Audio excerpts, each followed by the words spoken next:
नमस्ते दोस्तों, आप सबका एक बार फिर से स्वागत है आपके अपने YouTube चैनल सत्य सनातन में। हम बात कर रहे थे किस प्रकार से कर्नाटक में कांग्रेस के जीतते ही वहां पर पाकिस्तान परस्त नारे लगने शुरू हो गए, जिनका बचाव करने के लिए LKFC फैक्ट चेकर्स ने कमान संभाल ली और उन्होंने कहा कि हमने थाना प्रभारी थाना अधिकारी से बात कर ली है, वहां पर कोई सी प्रकार के नारेबाजी नहीं हुई थी। जबकि बाद में उन्हीं थाना प्रभारी ने इस बात को स्पष्ट किया कि हमने FIR भी दर्ज कर ली है, अर्थात नारेबाजी तो हुई थी। वो हिंदू जो ये कह रहे थे कि हम मोदी को सबक सिखा देंगे, मोदी अपने सेंट्रल गवर्नमेंट में है, उसको कोई सबक नहीं सिखाया जाएगा, बल्कि कर्नाटक के अंदर अब कांग्रेसियों ने हिंदुओं को सबक सिखाना आरंभ कर दिया है। आज का हमारा वीडियो इसी विषय पर है कि एक दिन भी पूरा कंप्लीट नहीं हुआ है जीते हुए, और इस दौरान कर्नाटक में क्या क्या चीजें घटित हो चुकी हैं जिनको सुन करके हिंदू परेशान हो जाएगा, चाहे वो भारत में हो चाहे भारत के बाहर हो। लेकिन इससे पहले मैं आगे बढ़ूं, आप लोगों को बताना चाहता हूं कि हमने 10 फिल्में बनाने का निर्णय लिया है। आपके सामने कुछ विषय हैं जिन पर यह फिल्म बनना बहुत ज्यादा जरूरी है और आप लोगों का इसमें सहायता करना भी बहुत जरूरी है। हर एक वीडियो के पिन कमेंट में आपको रेजर पे का लिंक मिलेगा, या फिर आप चाहें तो इस QR कोड को स्कैन करके भी हमारी सहायता कर सकते हैं। जो लोग रेजर पे से जाएं वो अपनी ईमेल ID और मोबाइल नंबर अवश्य भरें।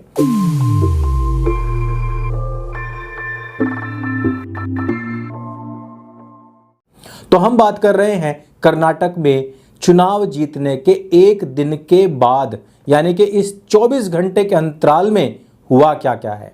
तो सबसे पहले मैं आपको बता दूं कि वो शिक्षा मंत्री जिन्होंने की स्कूल में एक डिसिप्लिन लाने के लिए हिजाब या बुर्के को पूर्ण रूपेण बैन कर दिया था और जिसके बाद में एक सकारात्मक प्रभाव भी आया था, सबसे पहले कांग्रेस की चुनी हुई जो महिला विधायक हैं उन्होंने क्या कहा है, जरा वो पढ़ लीजिए। कनीज फातिमा, जो कि गुलबर्गा उत्तर से विधायक चुनी गई हैं, उन्होंने कहा कि हम तत्काल प्रभाव से यह हिजाब प्रतिबंध हटा लेंगे। अब आपके बच्चे जब स्कूल कॉलेजेस में जाएंगे तो वहां पर वो भगवा अंगोछा या ऐसा कुछ अंग वस्त्र पहन करके नहीं जा सकते, क्योंकि वो पहले ही कह चुके हैं ये हिंदू धर्म का हिस्सा नहीं है। दूसरी तरफ वो हिजाब में भी आएंगी, वो बुर्के में भी आएंगी और कोई रोक टोक नहीं होने वाली है। लेकिन इससे भी बेहतर एक और चीज सामने आई है।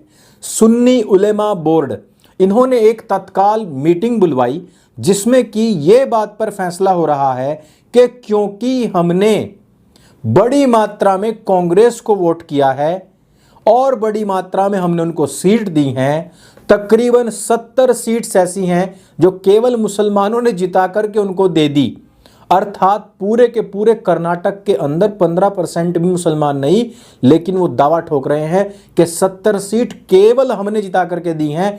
तो इसके कारण से हमारा डिप्यूटी CM होना चाहिए और 5 बड़े मंत्रालय हमें मिलने चाहिए, जैसे कि होम मिनिस्ट्री, जैसे कि रेवेन्यू और जैसे कि एजुकेशन। का पहला बताए थे एक DCM मुस्लिम को बनाना है और एक 23 सीट देना करके बताए थे, 15 सीट मिले, उसमें 9 MLA जीत के आ गए और उसके साथ साथ 67 जगह पे 67 to 72 MLAs सिर्फ और सिर्फ मुसलमानों को वोट में जीत के आ गए कांग्रेस का। इसलिए कांग्रेस हमें दिए है, कांग्रेस को बहुत कुछ है, इसलिए अभी हमें लेना चाहिए, लेने का मौका है। इसलिए हमने एक DCM बनाना है और 5 मिनिस्ट्री भी होना चाहिए। वो मिनिस्ट्री भी अच्छा एक पोर्टफोलियो मिलना, जैसा कि एक होम और रेवेन्यू एजुकेशन, वैसा पोर्टफोलियो देके मुसलमानों को शुक्रगुजारना, एक शुक्र अदा करने का भी कांग्रेस पार्टी का बहुत बड़ा एक जिम्मेदार बनते। ये शिक्षा मंत्रालय, होम मिनिस्ट्री या फिर रेवेन्यू मांगने के पीछे का रीजन आप समझते हैं?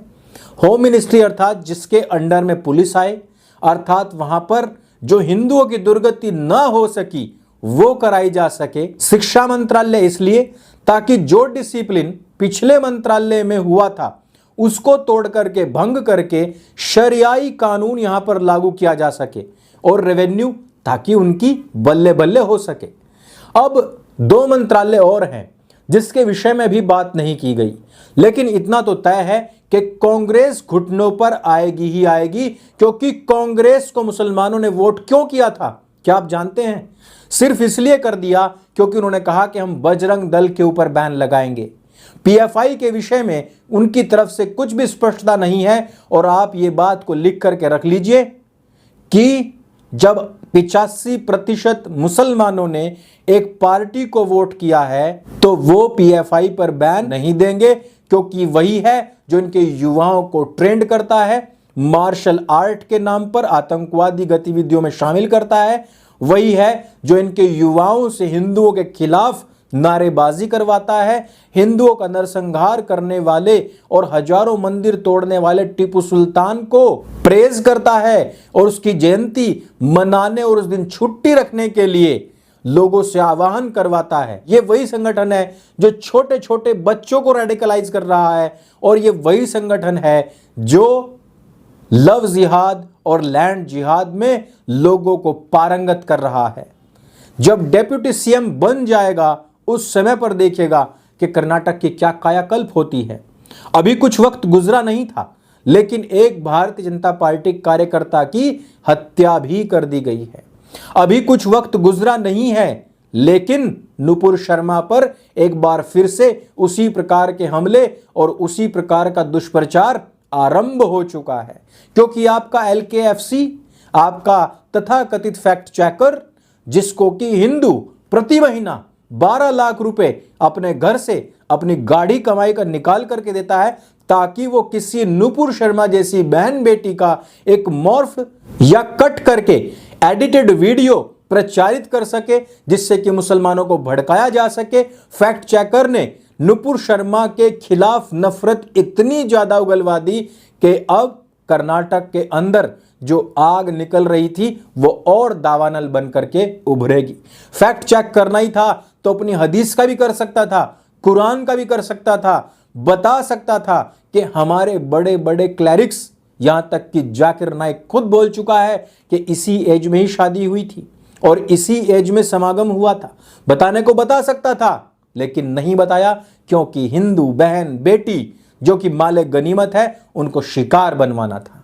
अर्थात आपके सपोर्टर्स छाती के बटन खोल करके मैदान में तो उतर गए कि भाई हमारे भाइयों कुछ नहीं कहना, हम देख लेंगे, लेकिन जब पीछे मुड़ करके देखा तो भाइयों ने तुम्हें नहीं देखा, वो पिछले कदम से ही भाग गए। लेकिन अब होगा क्या? 24 घंटे बीते नहीं, लोगों के ऊपर हमले हो रहे हैं, हिजाब प्रतिबंध के ऊपर बातें आ चुकी हैं, गृह मंत्रालय, रेवेन्यू और शिक्षा मंत्रालय पूरी तरीके से मुसलमानों को सौंपने के लिए बातें हो चुकी हैं। 5 मंत्रालय चाहिए, डेप्यूटी सीएम चाहिए, नुपुर शर्मा को फांसी चाहिए, और जिस प्रकार से पीएफआई उभर रही थी वो उभरती रहनी चाहिए। बजरंग दल के ऊपर बैन लगना चाहिए। मुसलमानों ने सिर्फ एक चीज पकड़ी कि वो बजरंग दल के ऊपर बैन लगाएंगे। बजरंग दल का महत्व वो लोग जानते हैं, लेकिन हिंदू नहीं जानते हैं। विश्व हिंदू परिषद का महत्व वो लोग जानते हैं, लेकिन हिंदू गाली देने में लगा हुआ है। आरएसएस का महत्व वो लोग जानते हैं कि क्या कर रहा है और क्या कर सकता है, और पिछले 70 साल में इसने क्या कर दिया है, लेकिन हिंदू उनको गाली देते रहते हैं। वो लोग रात दिन इस प्रयास में लगे हुए हैं किस प्रकार से नरेंद्र मोदी, योगी, अमित शाह को खत्म किया जाए। इवन उनको जान से मारने के लिए उन्होंने छोटे छोटे बच्चों के अंदर नफरत भर दी है। लेकिन हिंदू क्या कह रहा है? हिंदू कह रहा है कि इनसे बड़ा गद्दार हिंदुओं का कोई नहीं हो सकता है।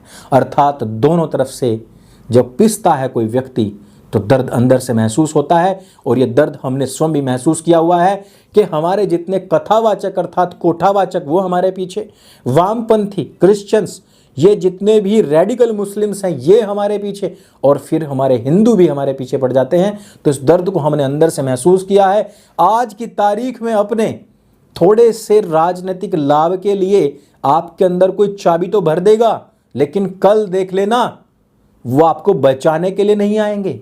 जिस समय पर उनके कहने से आप ये आधार तोड़ दोगे, उस दिन मुझे बताना कि क्या वो आपके साथ कंधे से कंधा मिला करके खड़े होंगे या अपने घरों में छिपे हुए होंगे, फोन तक नहीं उठाएंगे, एड्रेस तक नहीं बताएंगे। तो सिर्फ 24 घंटे के अंदर अंदर जो बजरंगबली भक्त थे और मंदिर मंदिर घूम रहे थे, उनका ये बदला बदला रंग आपको जान करके कैसा लगा? और डेप्यूटी सीएम और 5 बड़े मंत्रालय यदि उनके हाथों में चले गए तो कर्नाटक की स्थिति, परिस्थिति, वहां की बहन बेटियों और युवाओं का भविष्य क्या होगा अगले 5 साल में? हमें नीचे कमेंट करके अवश्य बताइएगा, क्योंकि आपसे बड़ा तो ज्ञानी और आपसे बड़ा ध्यानी और आपसे बड़ा राजनीतिज्ञ कोई है ही नहीं।